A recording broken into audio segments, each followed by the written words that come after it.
Hi, this is Dr. Kimberley Linert, author of Visualizing Happiness in Every Area of Your Life and host of this podcast, Incredible Life Creator. And today I have with me Leah Johnson. Hey, Leah.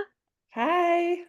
It was great to have you. We had a great conversation the other day, and I'm so excited to introduce you to everyone. So I'm going to go ahead and read your short bio. So, Leah Johnson is a speaker, artist, author, and spiritual creativity guide. She helps people reconnect with their creativity, feel more alive, move through burnout, reclaim their joy, and be brave enough to live the life they desire. Leah spent 25 years in politics and public affairs, but after a deep personal and spiritual breakdown, she walked away from the world she had built. In the process of unbecoming what no longer fit, Leah rediscovered her creativity and reclaimed her soul. Today, Leah teaches intentional creativity, leads healing retreats in Mexico, and helps others awaken their joy and intuition through art, ceremony, and story. So, how did you start out and how'd you end up here? Well, it's kind of interesting that we're talking today because today is a very it's one of those anniversary days that you reflect on your life, on how you got here. So 6 years ago today, I found myself face down in a pillow in a rehab facility, and I was sobbing, I was in tears, I was hysterical, and all I could think about was if anyone found out I was there, my life was over. And it turns out I was right, but in the wrong way. My life was over, but it was over in the best possible ways because I had finally admitted I was drowning. I finally admitted I couldn't do it anymore and I needed help.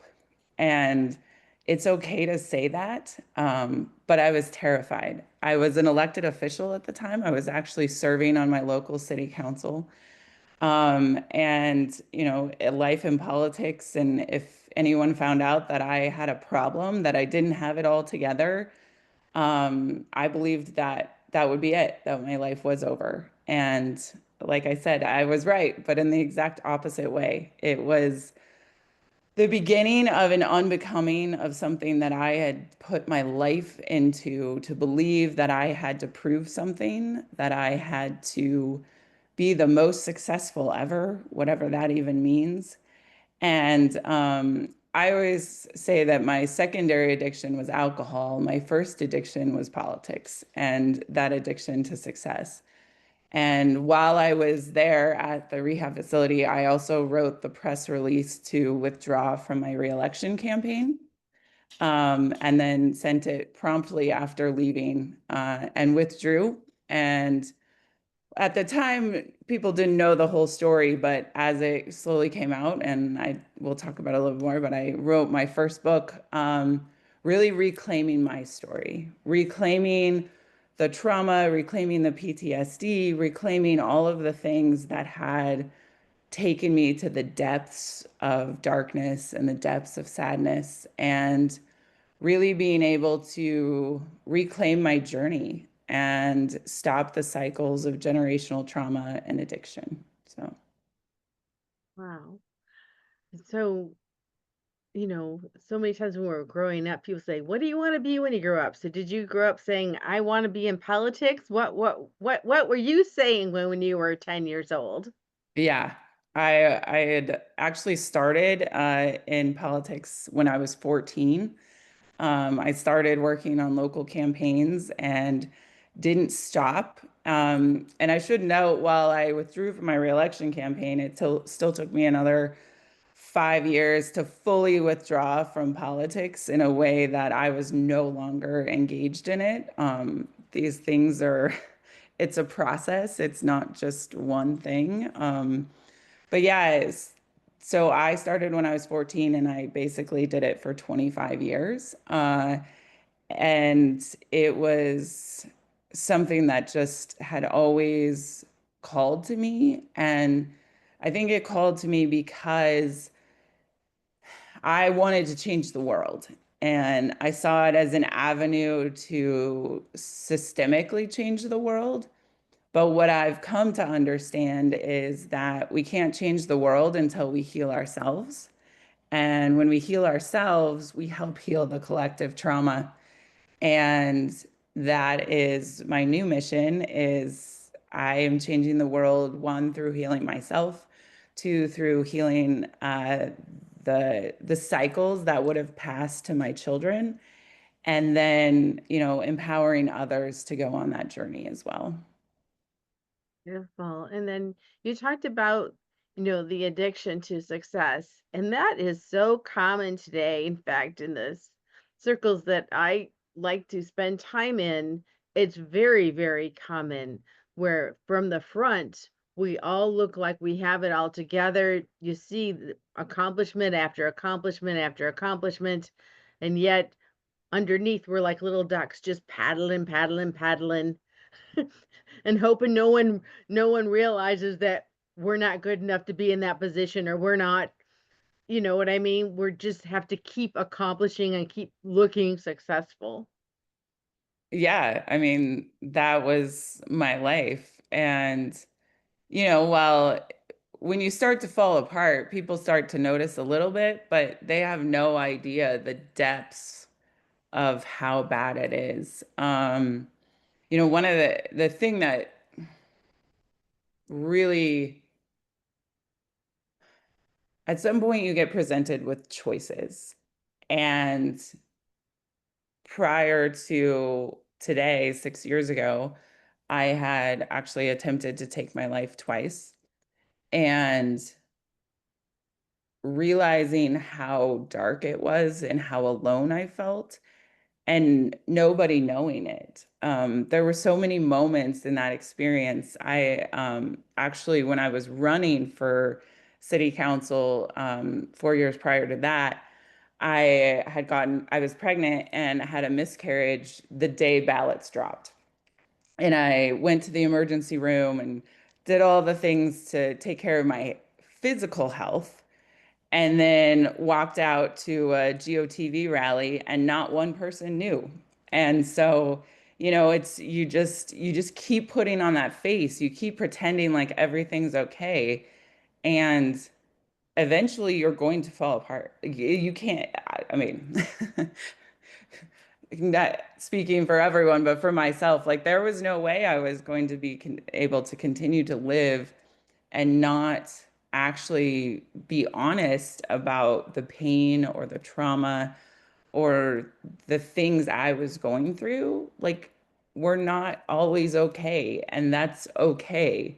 But at the time, I didn't believe that. I believed I had to have it all together and be the perfect mother and be the perfect community person. And so you just put on that front and you just keep going to a point where I no longer could do it. I had pushed myself to a place where pretending wasn't even possible anymore. So, Yeah, exactly. And I remember this was like years ago, probably before you were born. I was at a training with Dan Kennedy, who is a marketing person. And he was talking about, when you're presenting, regardless of what's happening in your life, you go out and you present and you give people what they are paying for. And he said he remembered a time when he just found out his mom had went into the hospital very serious and he had to walk on stage. And he said nobody knew. And this is just common among people. And it's like, when do we stop and say, hey, I know you guys came for this presentation or you came to see me do this, but I want to let you know that this is happening in the background and I'm going to give you everything I can, but I want to let you know this is happening in the background. Why are we so afraid to tell people, what's happening with us? It's such a fear of being rejected or thought less of. well, I mean, for so long, vulnerability has been seen as a weakness. And, the stoicism was, I mean, a lot of my journey is a struggle with my mom, and we didn't have, my mother passed away 12 years ago. And we did not have a great relationship in her human form. We have a beautiful one in spirit, but and part of I think her challenge was that stoicism. That's how, that's the systems and the spaces of which she was raised. And it was not okay to talk about your feelings or talk about the traumas that had happened to you. And she felt, or she went through a lot of those as well in her life. Um, and the thing that saddens me the most is not knowing deeply her story. Because we were not close when she was alive. I know very little details about her life, in a deep and meaningful and emotional way. And that's, I mean, always will be a void for me, is just deeply knowing that experience of who she was here as a human. And so, as she walked into her future and we've had the opportunity to build, a relationship very differently and heal and hope and process that trauma, there's still that missing piece. And I think it's so important because so many people are struggling with the same things that we all are.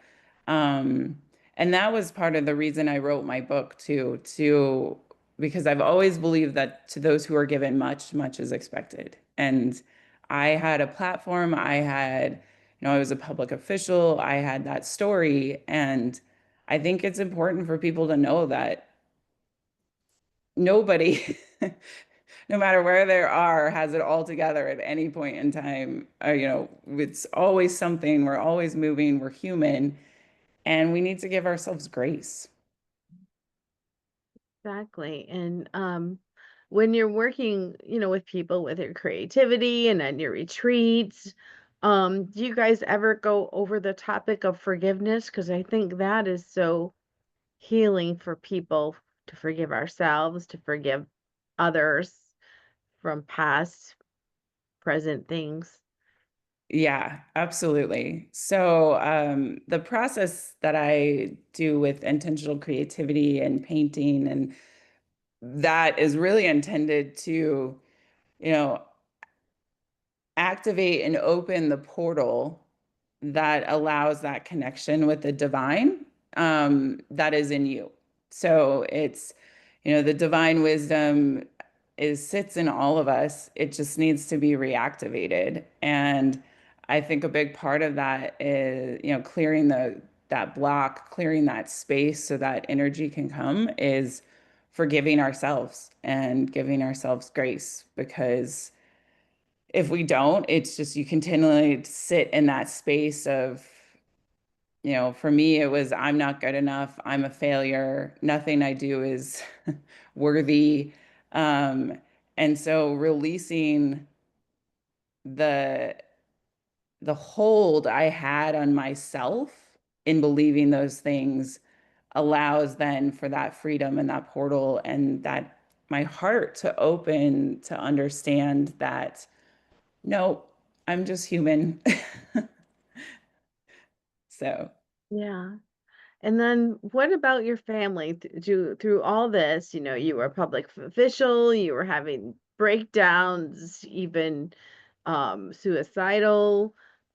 What family was there for you and what did that look like? Did you feel like you could share with them what was going on? um,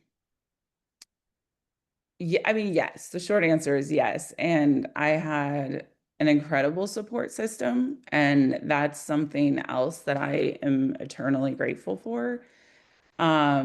I know that everybody isn't afforded that. And so, one of the things that I've really worked on, and actually, interestingly, kind of the last big project I worked on in politics was to try and create a homeless shelter in my community, um, because of that reason. I mean, so many people who are the most vulnerable in our society are experiencing so many of the things I have. And a large difference is having a support system to get you through it. And so again, to that idea that much to those who are given much, much is expected. And I feel like the support system that I had in my husband and my dad um and even my kids, they were so little at that point, but you know, their energy and their love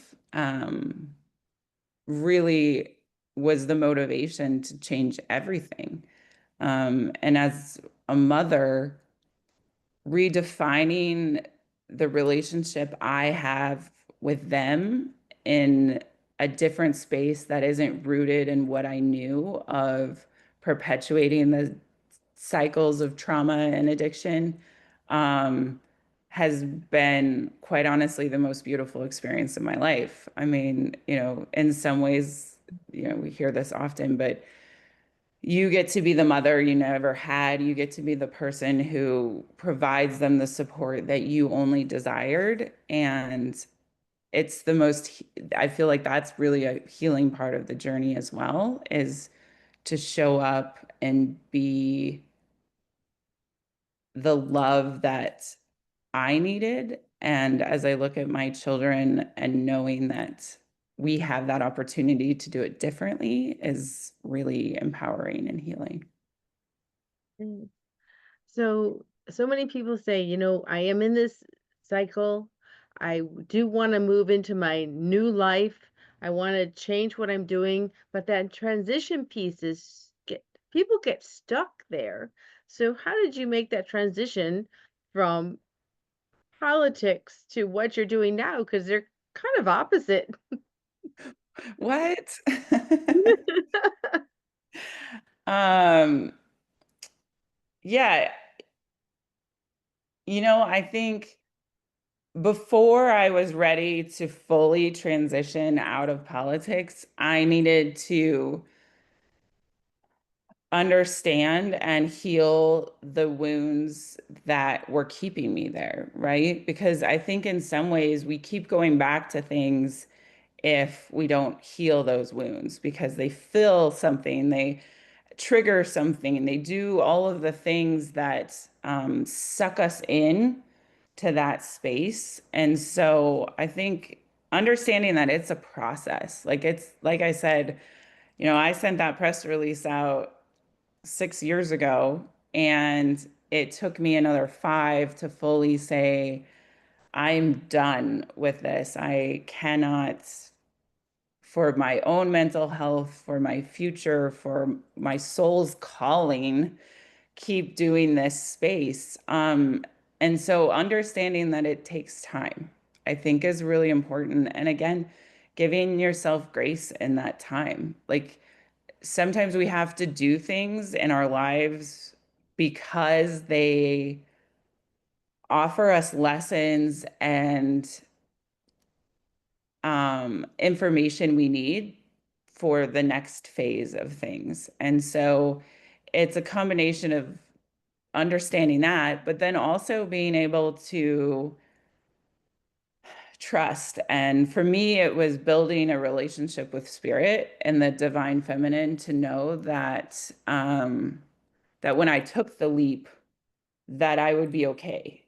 And so I think those were two really important tools that and spirituality as a tool is kind of an interesting thing, but it was a support system in addition to the family that I had that I created that allowed me to trust myself and trust the process that I was going towards a different calling and that was okay. And sure, it was terrifying and I was scared and I had no idea how it was going to work out. And, we're all still in process. I still am learning things every day.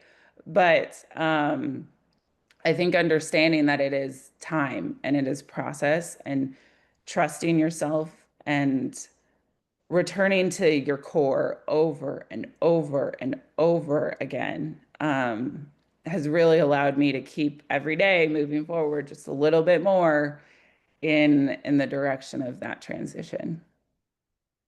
So what you're doing now is intentional creativity. So How did you get into that and what is that?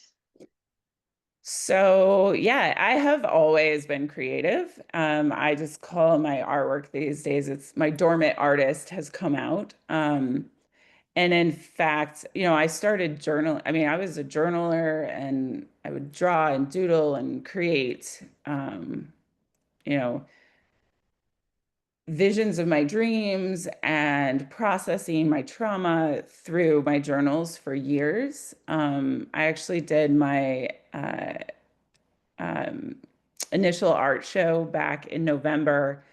And there I did what I called an ofrenda to past selves. And I'd found all my journals from starting back in high school and showed pages of those as well as awards, just honoring who I was, honoring the pain, honoring the suffering, honoring the trauma, but also honoring that we can move through that and become something different.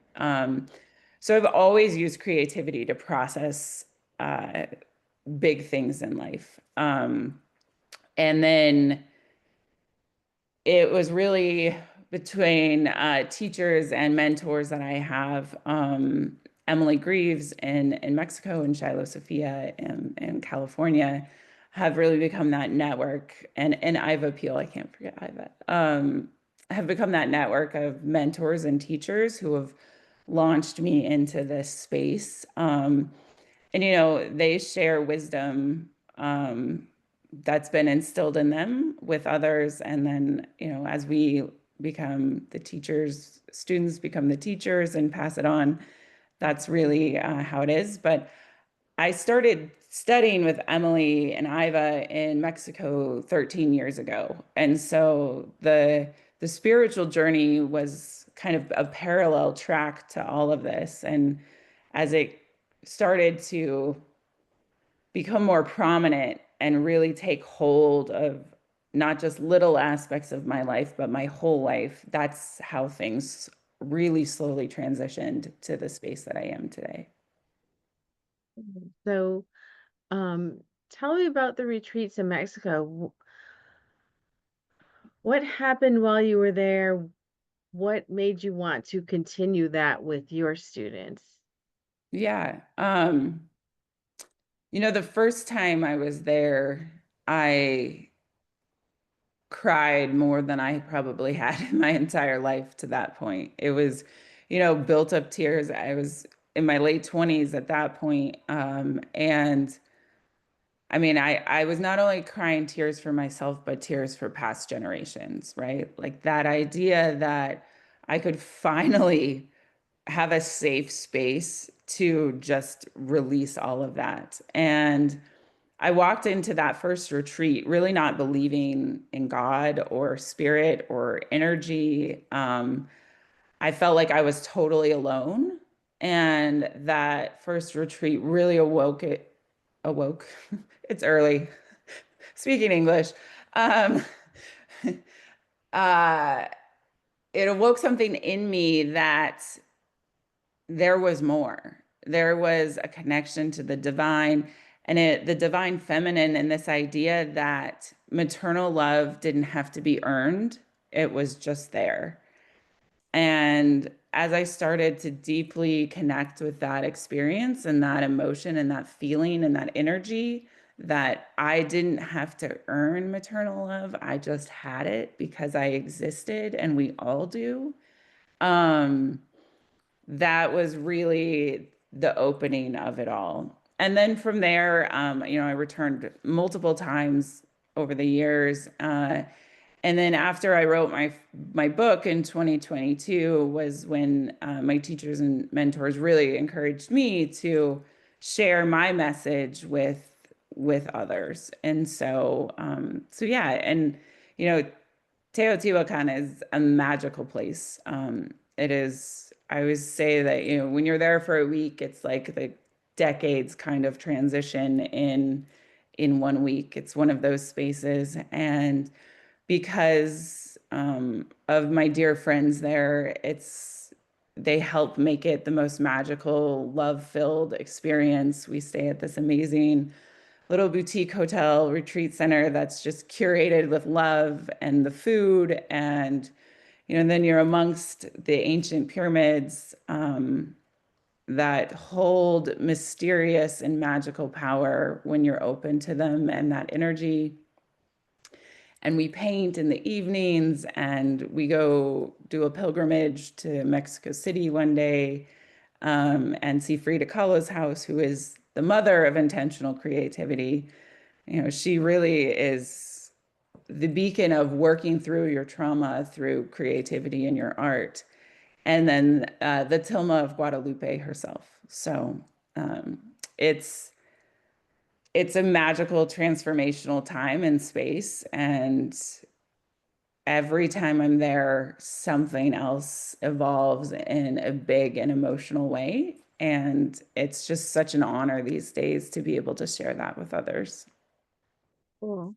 And then from perspective of, you were a student for many years, the participant, but Yeah. now you're the teacher. And I know whenever I'm facilitating anything, excuse me, facilitating anything, sometimes I get just as much or more out of the experience as the people that I'm teaching or I'm facilitating for. So, what's the experience you're having now as the facilitator as opposed to the participant? Yeah. Well,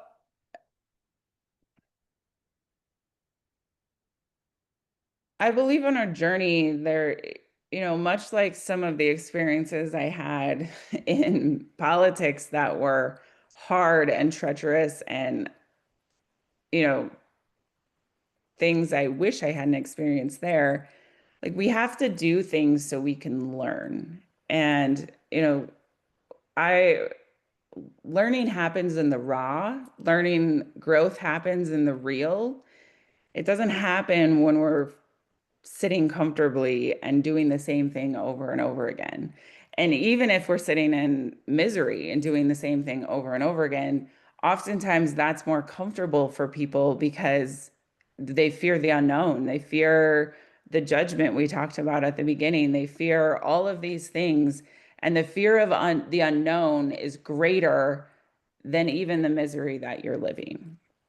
And so I think taking some of that wisdom and knowledge into the idea of what it means to be a teacher in this new magical transformational space that I'm in is just honoring the experiences that are offered to me when they come, and sitting in that and honoring that experience. And I think that allows, when I enter that space, it allows that portal to open for the people who are with me and learning along with me.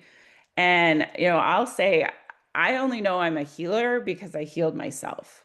That's it. That's the extent of my healing knowledge, because we are all healers. We can all heal ourselves. And so I think from a teacher perspective, it's really important to say, I'm a mentor, I'm a guide. We're opening this portal, but you have to do the work. I can't do the work for you. um, you know, you you are the person who gets to decide to take that last drink. You are the person who gets to decide whether or not you quit that job that's miserable.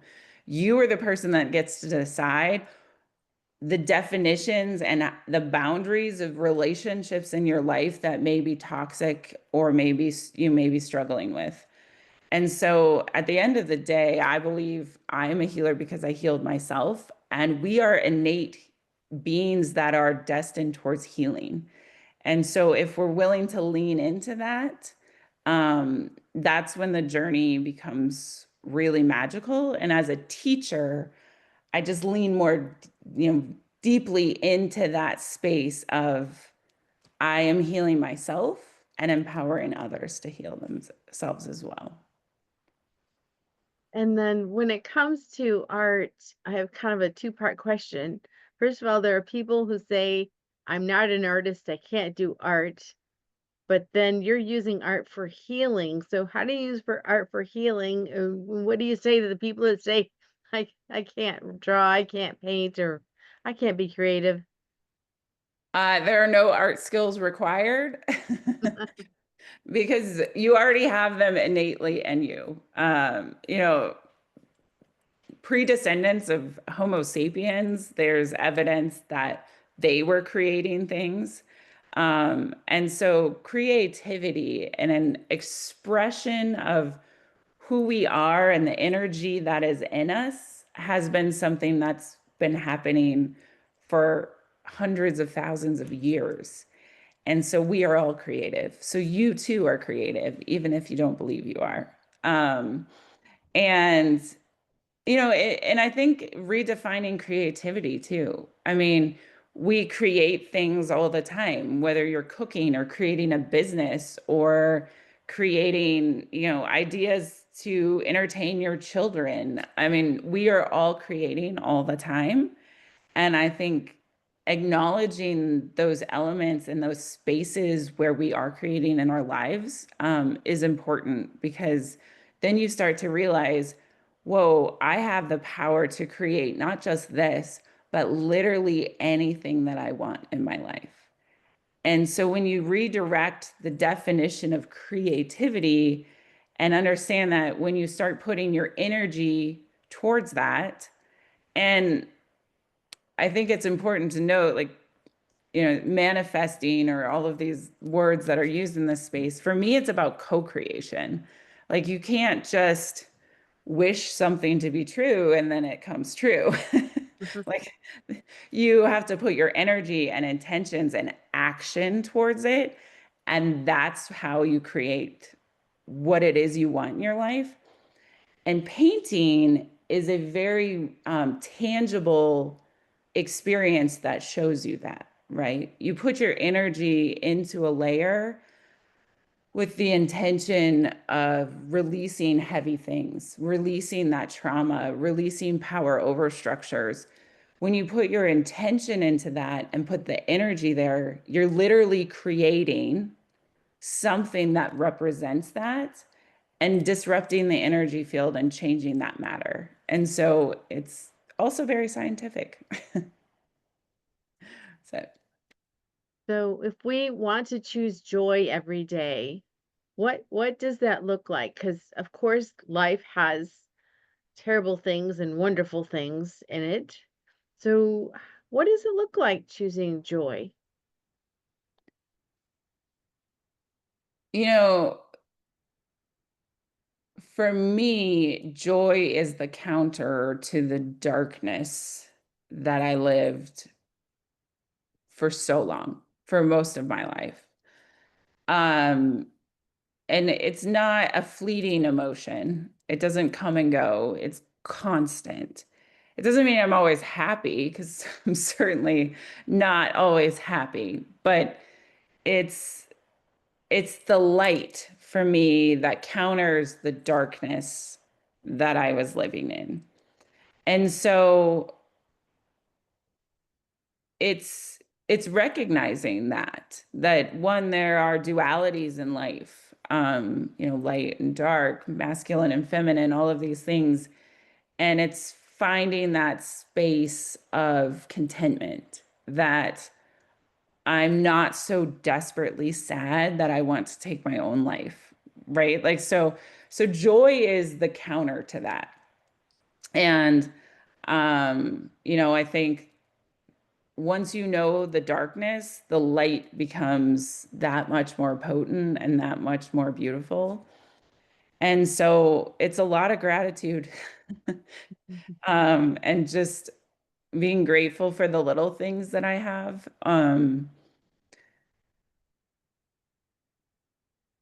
And also recognizing that we feel lots of emotions all at once, and that's okay. And that knowing that you can work through it, though, like knowing that hard things are going to come and life is going to be challenging is, if you have any other expectation, life is going to be a little bit more challenging, because life is hard.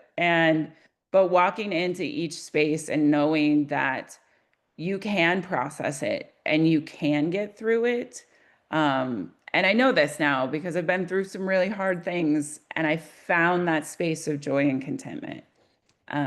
So for me, that's what joy is really about, is it's a counter to the darkness. It's living differently. It's prioritizing life differently. It's putting me first and my kids first and my family first.